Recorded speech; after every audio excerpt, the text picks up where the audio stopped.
संक्षिप्त योग वशिष्ठ के निर्वाण पर कर्म उत्तरार्ध में सर्ग 108 में राजा विपश्चित के सामंतों का वध, उत्तर दिशा के सेनापति का घायल होकर के आना तथा शत्रु के आक्रमण से राज परिवार और प्रजा में घबराहट। श्री वशिष्ठ जी कहते हैं, रघुनंदन, इस भूतल आदि के रूप से दृश्य की प्रतीति होना ही अविद्या है।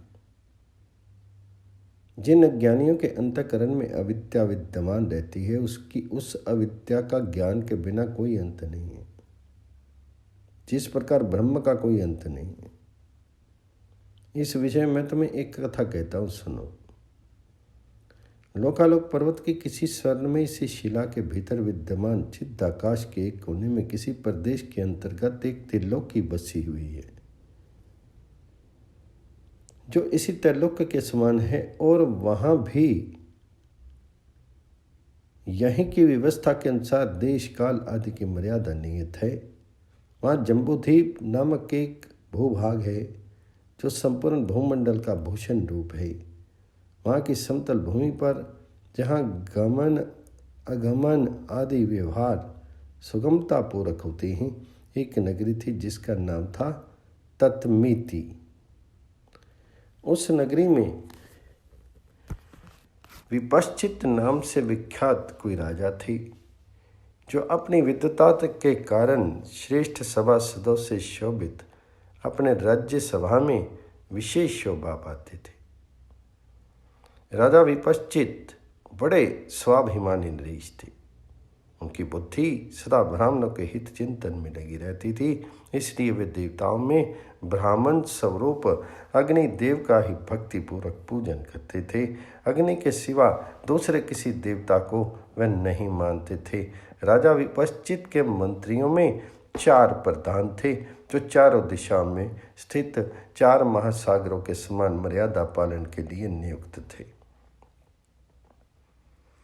समुद्र मत्स्यों और मगरों के समूह से युक्त होते हैं, तो वे मंत्री हाथी और घोड़ों के समुदाय से संपन्न थे।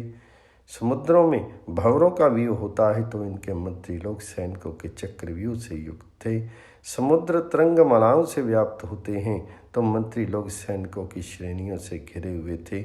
समुद्रों में निष्कंप पर्वतों के बल की अधिकता होती है, तो ये मंत्री लोग अडिग सैनिकों की शक्ति से सर्वथा बढ़े चढ़े थे। एक दिन उनके पास पूर्व दिशा से एक चतुर गुप्तचर आया। उसने एकांत में राजा से मिलकर के ये बड़ी भयंकर बात सुनाई, महाराज, पूर्व दिशा के सामंत की ज्वर से मृत्यु होगी है। मानो में शत्रु विजयी आपकी आज्ञा पा करके यमराज को जीतने के लिए गए हैं। उनकी मरने के बाद आपके दूसरे सामंत दक्षिण देश के नायक सब ओर से पूर्व और दक्षिण दिशा को जीतने के लिए आगे बढ़े, परंतु शत्रु ने पूर्व और पश्चिम की सेनाओं द्वारा आक्रमण करके उन्हें भी मार डाला। उनके मरने पर आपके तीसरे सामंत, जो पश्चिम दिशा के शासक थे, अपनी सेना के साथ दक्षिण और पूर्व दिशाओं को शत्रुओं से छुड़ाने के लिए प्रस्थित हुए।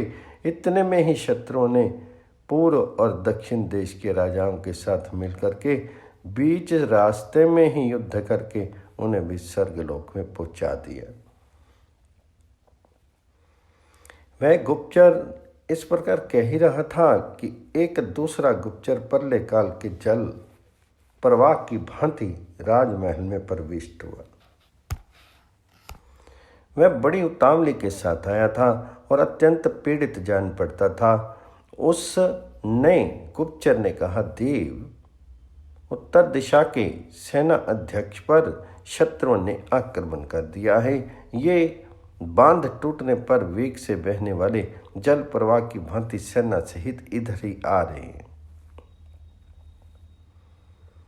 श्री वशिष्ठ जी कहते हैं, रघुनंदन, ये सुनकर के राजा ने अब समय बिताना व्यर्थ समझा और अपने सुंदर महल से बाहर निकलते हुए इसके प्रकार कहा, सामंत नरेशों और मंत्रियों को कवच आदि से सज्जित करके शीघ्र बुलाया जाए। शस्त्रागार खोल दिए जाएं, भयानक अस्त्र शस्त्र बांटे जाएं, समस्त योद्धा अपने अपने शीर में कवच बांध लें, पैदल सैनिक शीघ्र तैयार होकर आ जाएं, सेनाओं की तुरंत गणना की जाए, श्रेष्ठ सैनिकों को प्रोत्साहित किया जाए, सेनापतियों की नियुक्ति हो और सब और गुप्तचर भेजे जाए।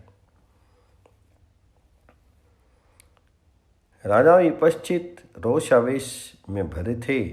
वे बड़ी उतावली के साथ जब इस प्रकार आज्ञा दे रहे थे, उसी समय द्वारपाल भीतर आकर के महाराज को प्रणाम करके घबराए स्वर में बोला। द्वारपाल ने कहा, देव, उत्तर दिशा के सेनापति दरवाजे पर खड़े हैं और जैसे कमल सूर्य के दर्शन की इच्छा करता है, उसी प्रकार वे राज अधिराज महाराज का दर्शन चाहते हैं।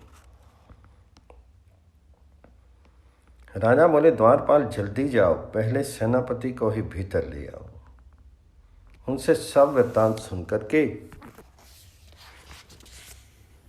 मैं ये जान सकूंगा कि दिगंतों में कैसी घटना घटित हुई। श्री वशिष्ठ जी कहते हैं, राघव, राजा के इस प्रकार आदेश देने पर द्वारपाल ने सेनापति को तत्काल भीतर भेजा।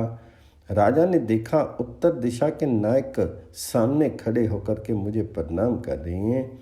इसका सारा शीर शत विशत हो गया है, प्रत्येक अंग में बांध धसे हुए हैं, जोर जोर से सांस चल रही है, मुंह से खून निकल रहा है। निर्बल होने पर भी ये शत्रु से पराजित हुए हैं। सेनापति ने लगातार सांस लेते हुए भी धैर्यपूर्वक अपने शीर की व्यवस्था को सहन करके महाराज को प्रणाम किया और शीघ्रतापूर्वक इस प्रकार कहना प्रारंभ किया। सेनाध्यक्ष बोले, देव, आपके 3 दिशाओं के सामंत बहुत बड़ी सेना के साथ मानो आपकी आज्ञा से ही यमराज को जीतने के लिए यमलोक को चलेगी। तदंतर उनके देशों की रक्षा आदि करने में मुझे असमर्थ समझ करके बहुत से भोपाल मेरा पीछा करते हुए बलपूर्वक यहाँ आ पहुँचे हैं। महाराज के इस राज्य में शत्रुओं की बहुत बड़ी सेना आ गई है। अब जो कर्तव्य प्राप्त है उसे कीजिए, शत्रुओं को मार भगाइए। महाराज के लिए किसी पर भी विजय पाना कठिन नहीं है। श्री वशिष्ठ जी कहते हैं, रघुनंदन, युद्ध स्थल में शत विशत होने से अत्यंत पीड़ित हुए उत्तर दिशा के सेना नायक जिस समय उपयुक्त बातें कह रहे थे, उसी समय सहसा दूसरा पुरुष भीतर आकर के यह बोला, नरेश्वर, इस मंडल के बहुत से लोग पीपल के पत्ते की तरह कांप रहे हैं। चारों ओर शत्रु की बड़ी भारी सेनाएं खड़ी हैं, जैसे लोकालोक पर्वत के तट सारी अवस्था को घेरे हुए हैं, वैसे ही हमारे शत्रुओं ने इस भूमि को घेर लिया है। उनके हाथों में चक्र, गदा, प्रास, भालों के समूह चमक रहे हैं। पताकाओं, अस्त्र शस्त्रों, अन्य चपल सामग्रियों से तथा योद्धाओं से युक्त रथ इधर उधर दौड़ रहे हैं। वे उड़ने वाले त्रिपुर समूहों के समान जान पड़ते हैं। यूं कह करके प्रणाम करके वह पुरुष तुरंत लौट गया, मानो समुद्र की लहर कोलाहल करके शांत हो गई। राजा के महल में खलबली मच गई। उसकी दिशा प्रचंड आंधी से व्याप्त हुए विशाल वन के समान हो गई थी। मंत्री, राजा, योद्धा, आज्ञाकारी सेवक, हाथी, घोड़े, रथ, स्त्रियां, परिचारक वर्ग और नागरिकों के समुदाय सभी घबराए हुए थे। सब ने भय के कारण आत्मरक्षा के लिए अपने हाथों में हथियार उठा लिए थे। सर्ग 108 पूर्ण हुआ। 109वें सर्ग में राजा विपश्चित का अपने मस्तक की आहुति से अग्निदेव को संतुष्ट करके 4 दिव्य रूपों में प्रकट होना। श्री वशिष्ठ जी कहते हैं, रघुनंदन, इस बीच में जिनके अंतरिक्ष लोक पर दैत्यों ने आक्रमण किया हो, उन देवराज इंद्र के समीप जैसे मुनि आते हैं, उसी प्रकार राजा विपश्चित के पास उनके अन्य सब मंत्री आए और इस प्रकार बोले, देव, हमने यही निर्णय किया है कि अब हमारे शत्रु साम, दान और भेद इन 3 उपायों द्वारा वश में किए जाने योग्य नहीं रहेंगे, इसलिए उन पर दंड का ही प्रयोग कीजिए। राजा बोले, अच्छा, अब आप लोग शीघ्र युद्ध के लिए जाइए और नगर रक्षा एवं व्यू रचना, मोर्चेबंदी की व्यवस्था कीजिए। मैं स्नान करके अग्निदेव का पूजन करने के पश्चात सम्रांगण में आऊँगा। ऐसा कहकर के राजा ने गंगा जल से भरे हुए घड़ों द्वारा स्नान किया। तत्पश्चात वे अग्निशाला में गए। वहाँ शास्त्रीय विधि से अग्निदेव का आदरपूर्वक पूजन करके उन्होंने इस प्रकार विचार किया, मैं विजय प्रदान करने वाले देवता अग्नि को यहीं अपने मस्तक की आहुति दे दूं। ऐसा निश्चय करके राजा बोले, द्वेश्वर अग्निदेव, मेरा ये मस्तक आपको आहुति के रूप में समर्पित है। आज मेरे द्वारा यह अपूर्व पुरोडाश दिया जा रहा है। भगवान, यदि मेरे द्वारा दी गई मस्तक की इन आहुति से आप संतुष्ट हों तो आपके इस कुंडल से मेरे 4 शरीर प्रकट हों। वे चारों भगवान नारायण की 4 भुजाओं के समान बलवान और शोभा से दीप्तिमान हो। उन 4 शरीरों द्वारा मैं चारों ही दिशाओं में बिना किसी विघ्न बाधा के शत्रु का वध करूं। प्रभु, मेरे मन में आपके दर्शन की इच्छा है, अतः आप मुझे दर्शन देने की भी कृपा करें। श्री विष्णु जी कहते हैं, रघुनंदन, ऐसा कहकर के उन महिपाल ने तलवार हाथ में लेकर के अपने मस्तक को उसी प्रकार शीघ्र काट डाला जैसे किसी बालक ने खेल खेलते ही कुछ हिलते हुए कमल को तोड़ लिया। फिर उन्होंने अग्निदेव के उद्देश्य से कटे हुए उस मस्तक की ज्यों ही आहुति दी, त्यों ही वे नरेश अपने शीर के साथ ही अग्नि में गिर पड़े। उस शीर को अपना आहार बना करके अग्निदेव ने उसे चौगुना करके उसे लौटा दिया। सच है, महापुरुषों के उपयोग में आई हुई वस्तु तत्काल ही वृद्धि को प्राप्त हो जाती है। तदंतर वे पृथ्वीनाथ 4 श्री धारण करके अग्नि कुंड से बाहर निकले। उस समय वह तेज पुंज से प्रज्वलित हो रहे थे और शीत सागर से प्रकट हुए तेजस्वी नारायण दैन के समान जान पड़ते थे। राजा के वे चारों शीर सूर्य किसी प्रभा से प्रकाशित हो रहे थे और साथ ही उत्पन्न हुए। उत्तम मुकुट, आभूषण, अस्त्र शस्त्र एवं वस्त्रों से संपन्न थे। कवच, शिरस्त्राण, किरीट, रत्न, कंकन, बाजूबंद, हार और बड़े बड़े कुंडल के साथ ही वे चारों शीर प्रकट हुए थे। वे सबकी रक्षा करने में सम्मत और उच्च आशय वाले थे। सबकी आकृति एक सी थी। वे समान अवयवों से शोभित थे और सबके सब चंचल उच्छ्रवा के समान उत्तम अक्षरों पर आरूढ़ थे। उन सब के पास सुनहरे बालों से भरे हुए तरकश थे। वे चारों महामनस्वी थे और सभी एक समान डोरी वाले धनुष धारण किए हुए थे। उन सब के शीरों में सब था, समानता थी और वे सभी शुभ लक्षणों से संपन्न थे। वे पुरुष जिस हाथी, रथ और घोड़े पर सवार होते थे वह शत्रु द्वारा प्रयुक्त मंत्र, तंत्र, औषधि, यंत्र तथा अस्त्र शस्त्र आदि दोषों का लक्ष्य नहीं होता था। वे चारों चंद्रमा की प्रभा के समान अपनी हास्य छटा से चारों ओर प्रकाश बिखेरते थे और आहुति पाकर के प्रज्वलित हुई अग्निदेव से सुंदर विग्रहधारी 4 विष्णु, 4 समुद्र अथवा 4 वेदों के समान प्रकट हुए थे। सर्ग 109 समाप्त हुआ। 110वें सर्ग में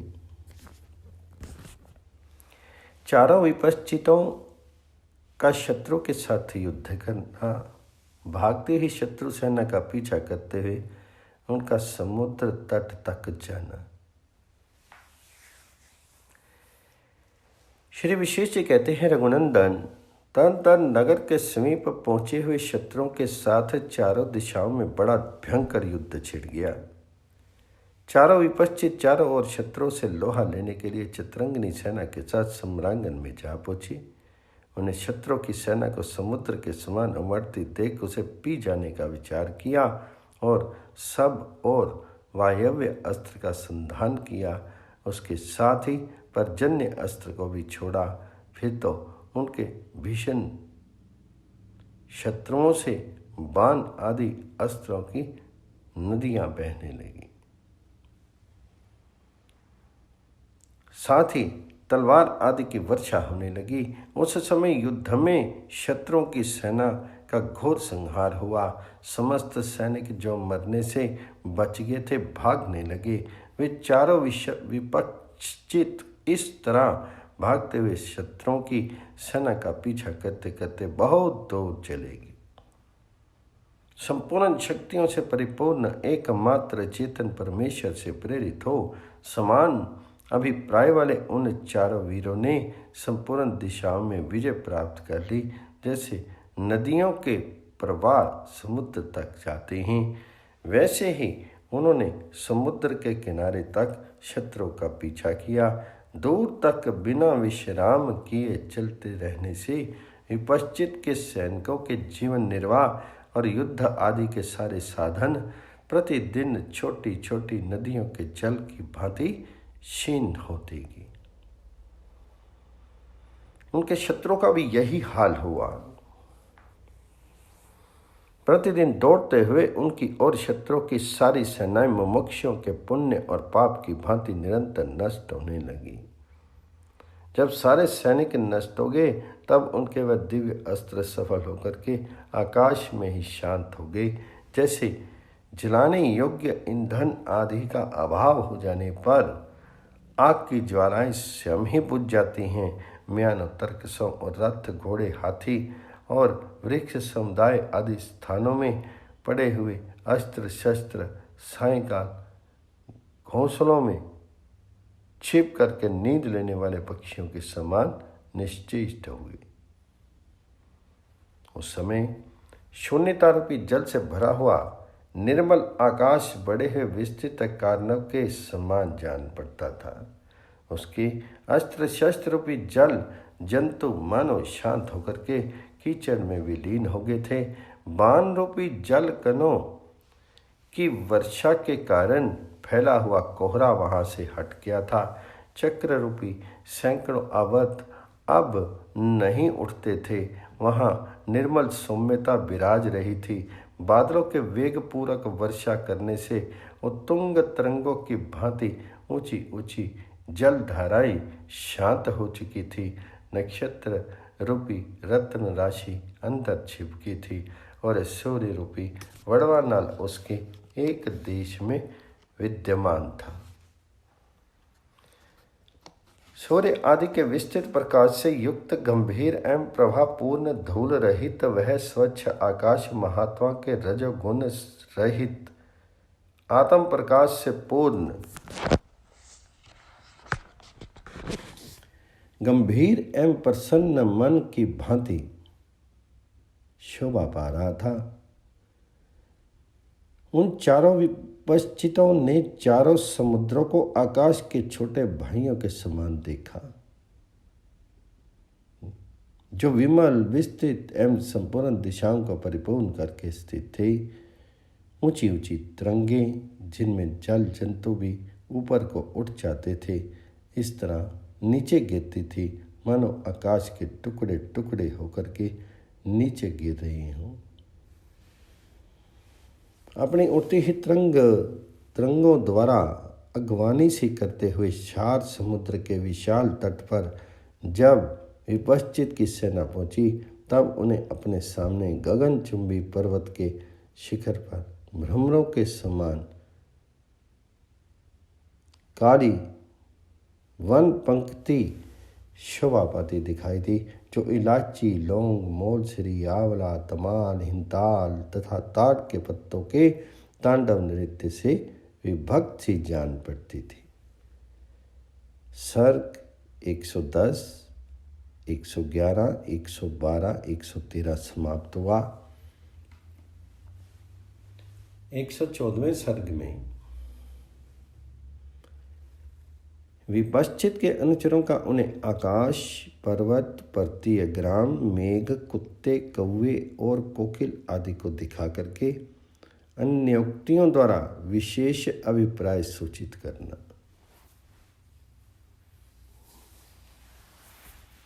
श्री वशिष्ठ जी कहते हैं, रघुनंदन, तदंतर वहाँ पार्श्ववर्ती मंत्री आदि ने उन चारों विपश्चितों को उस समय भिन्न भिन्न वन, वृक्ष, समुद्र, पर्वत, ग्राम, मेघ और वंचर दिखाए।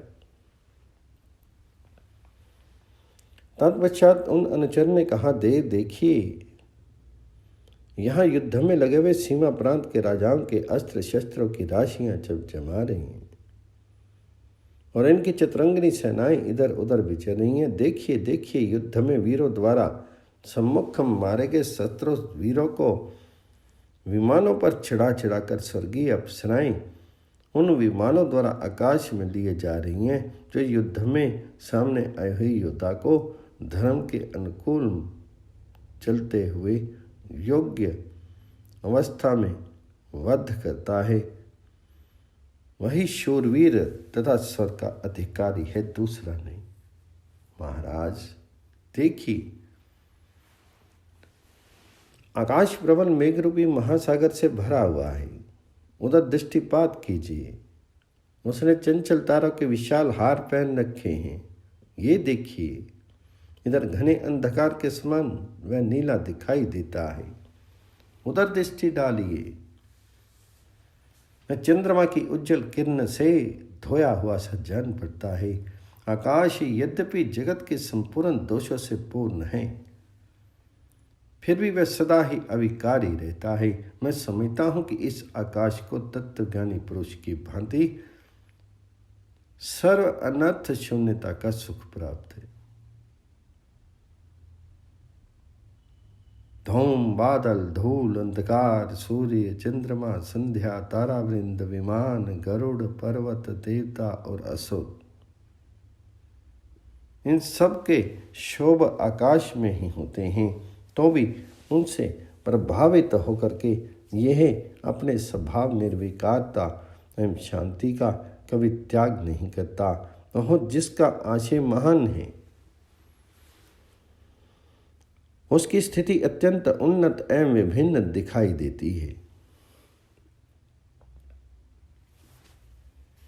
ये जो त्रिभुवन रूपी भवन है, इसमें काल और क्रिया ये दो दंपत्ति चिरकाल से रहते और इसकी रक्षा करते हैं।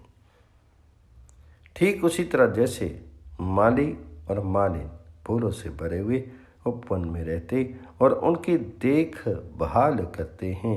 यद्यपि काल और क्रिया के द्वारा इस त्रिभुवन भवन की रक्षा नहीं होती, अपितु प्रतिष्ठित इनके द्वारा इनके नाश की भी व्यवस्था होती रहती है, तथापि आज तक नष्ट नहीं हो रहा है। ये कैसी आश्चर्यजनक माया है। मालूम होता है आकाश वृक्ष आदि की अधिक उन्नति को रोकता है, उन्हें बहुत ऊंचा नहीं बढ़ने देता। यदि कहें कि आकाश में कोई निरोधक व्यापार है ही नहीं, फिर वह किसी की उन्नति के अवरोध का कर्ता कैसे हो सकता है, तो वह ठीक नहीं है। यद्यपि आकाश अकर्ता ही है, तथापि महान है, और महान में उसकी महिमा से ही कर्तव्य का उदय हो जाता है। जहाँ लाखों जगत उत्पन्न और विलीन होते हैं, उन आकाश को शून्य कहा जाता है। शून्यतावादी के इस प्रौढ़ पांडित्य को धिक्कार है। समस्त प्राणी आकाश से ही उत्पन्न होते, आकाश में ही स्थिर रहती और आकाश में ही विलीन होते हैं। इसलिए शास्त्र सिद्ध ईश्वर का लक्षण आकाश में घटित होने के कारण वह ईश्वर रूपी है, जिसमें इस जगत रूपी ब्रह्म का उदय और अस्त होता है, जो असीम होने के कारण समस्त वस्तुओं को अपने शीर में धारण करता है और त्रिलोकी रूपी मणियों का सुव्यवस्थित आधार है। वह महाकाश चित्त स्वरूप है तथा पर ब्रह्म ही है, ऐसा मेरा विश्वास है। देखिए, यहाँ सुबेल पर्वत के शिखर पर निर्मल कांति वाली एक स्वर्णमयी शिला है, जो सारी की सारी सूर्य की किरणों के पड़ने से अपनी प्रभा से इस तरह उद्भासित हो रही है मानो तट तक आने वाली समुद्र की चंचल लहरों से फेंका गया बड़ा नल का कोई कण प्रकाशित हो रहा हो। इस पर्वतीय ग्राम की गौओं के झुंड में तुरंत खिली हुई कालिकाओं के दलों के भीतर छिपे छिपे गुंजारव करने वाले मधांध भ्रमरों के दर्शन से उद्दीप्त कामना वाले गिरी गहर निवासी पामर लोगों को जो आनंद प्राप्त होता है, वह नंदन वन में विहार करने वाले देवताओं को भी सुलभ नहीं। इस पर्वतराज के जंगलों में बसे हुए ये गांव अपनी शोभा और महत्ता से चंद्रमा को भी पराजित कर रहे हैं, जिनके एक बगल में प्रकाशित मनोहर चंद्रमंडल मंडन आभूषण का काम दे रहा है और दूसरी बगल में जल के भार से भरे हुए मेघ रूपी गजराज विश्राम करते हैं। ऐसे पर्वत तटों पर बसे हुए इन गांवों में जो विलास लक्ष्मी लक्षित होती है, वह ब्रह्मा जी के वैभवशाली राज्यों में भी कहाँ सुलभ है।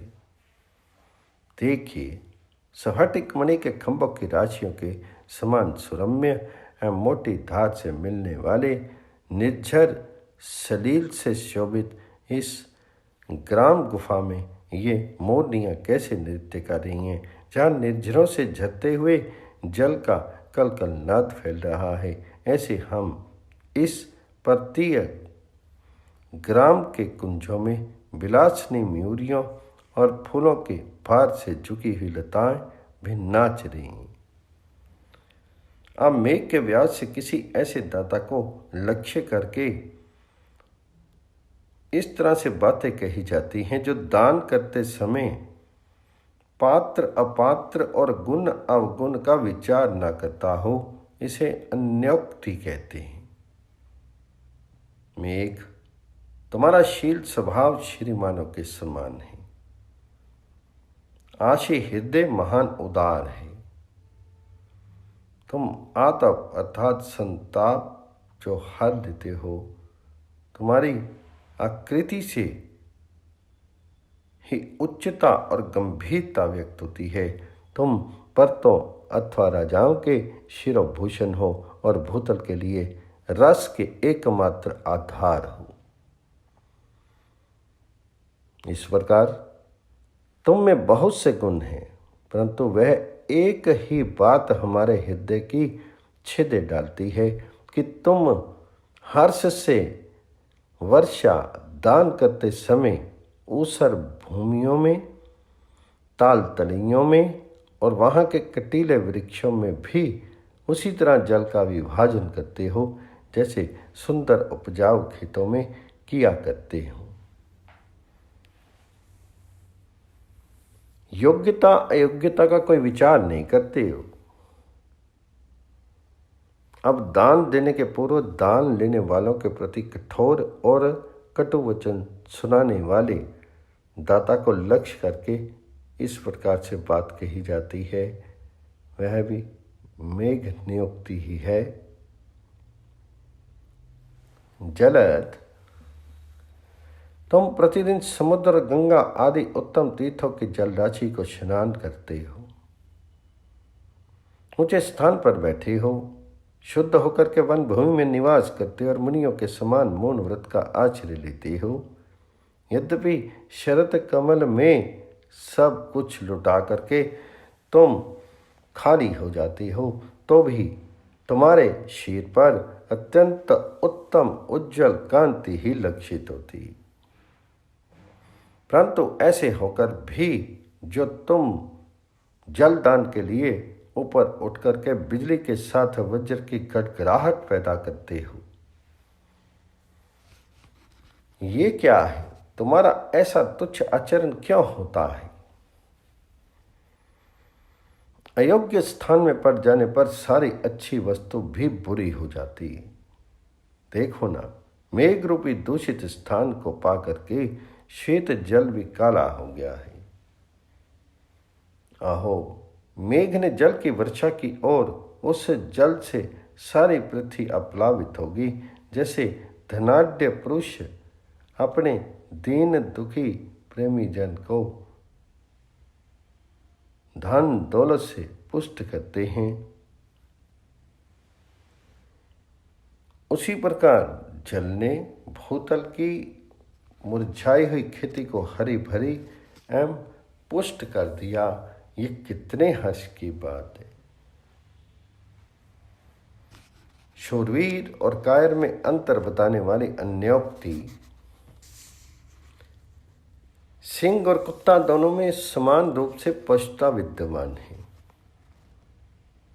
दोनों पशु जाति के ही जीव हैं, परंतु मेघ गर्जन आदि से होने वाले कोलाहल को सिंह और ही प्रकार से सहता है तथा कुत्ता और ही प्रकार से। सिंह उस कोलाहल को सुनकर के मन में शोभ या भय का अनुभव नहीं करता, वह उपेक्षा से आंखें बंद करके सहन करता है। परंतु कुत्ता मेघ गर्जन को सुनकर के मन ही मन भय से कांप उठता है और भय से ही आंखें बंद करके उस कोलाहल को सहन करता है।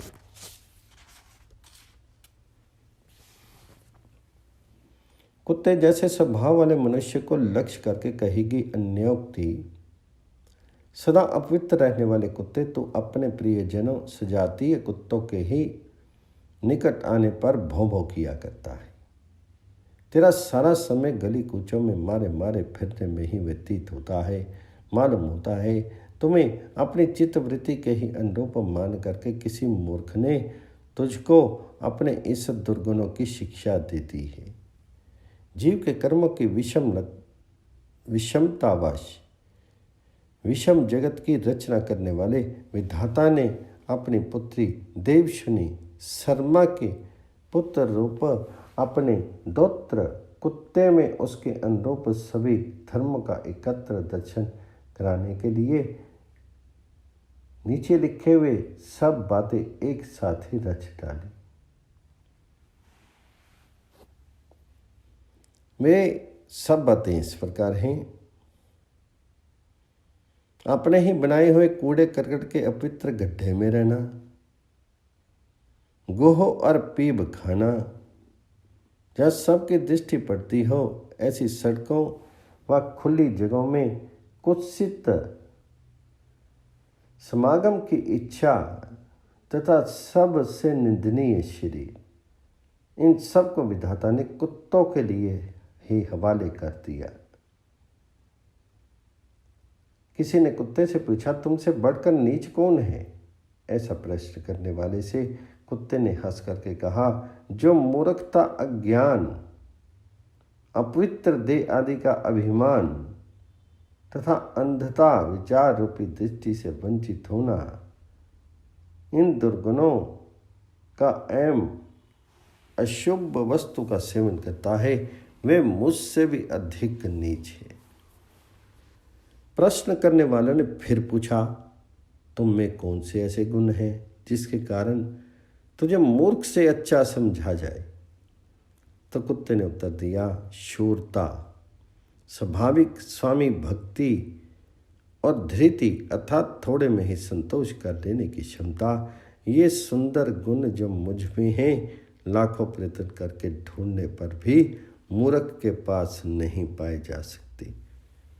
कुत्ता सदा अपवित्र वस्तु खाता है, अपवित्र विष्ठा के ढेर में ही सदा रमता है। नेवले चूहे आदि जीवित प्राणियों को भी चुपचाप खा जाता है और निर्बल बकरी के बच्चे आदि को भी बिना किसी अपराध के ही काट खाता है। तथा कुतिया के साथ समागम में प्रवृत्त होने पर सब लोग आकर उसे ढेले मारते हैं। विधाता ने संसार में बेचारे असमर्थ कुत्ते को जन्म भर दुख भोगने के लिए ही रचा है। कोई अनुचर शिवलिंग पर बैठे हुए कौवे की ओर राजा का ध्यान आकृष्ट करता हुआ बोला। शिवलिंग के ऊपर बैठकर कांव कांव करता हुआ वह कौवा अपने आप को ही दृष्टांत रूप से दिखा करके कहता है, लोगों, अधोगति में डालने वाले जितने पातक हैं उन सब में श्रेष्ठ है शिव संपत्ति का उपभोग। इस महान पातक में स्थित हुए मुझ कौवे को प्रत्यक्ष देखो। नीच कौवे, तो सदा कानों को कटु प्रतीत होने वाली कांव कांव की आवाज किया करता है और इसके द्वारा तूने मीठी बोली बोलने वाले हंस आदि के गुणों को कवलित कर लिया है, मिटा दिया है। अब सरोवर के भीतर कीचड़ में घुसता हुआ जो तू अपनी कठोर बोली से भ्रमरों के मधुर गुंजारों को छिपाई देता है, यह मेरे सिर पर बाणों के प्रहार की सी वेदना पैदा करता है। कौवा सरोवर में आने पर भी जो नरक समूह गंदी चीज़ों को ही खाता है और कमल की नाल को छोड़ देता है, इस विषय में आपको कोई आश्चर्य नहीं होता। आपको कोई आश्चर्य नहीं होना चाहिए। जिसको जिस वस्तु के खाने का अभ्यास है उसे सदा वही स्वादिष्ट प्रतीत होती है। नाना प्रकार के वन पुष्पों के केसर लग जाने से कौवे का शीर सफ़ेद सा दिखाई देने लगा। इतने से ही लोगों ने उसे हंस समझ लिया, किंतु जब उसने सड़े गले कीड़ों मकोड़ों को निकलना आरंभ किया तब उनका असली रूप पहचान में आ गया। सब ने जान लिया कि ये कौवा है।